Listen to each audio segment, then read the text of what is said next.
Фрли зад себе да најдеш пред себе. Вака најверојатно може да се опише и иднината на автомобилската индустрија, чиј пат неминовно води низ електрификацијата.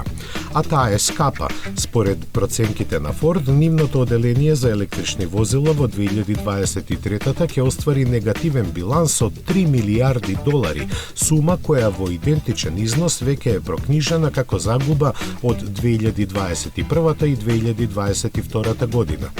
Но тука нема да се запре. Првите заработки од струја Форд ги очекува во 2026-та, до кога се надева дека ќе стане достоен конкурент на Тесла, произведувајќи по 2 милиони електрични возила годишно.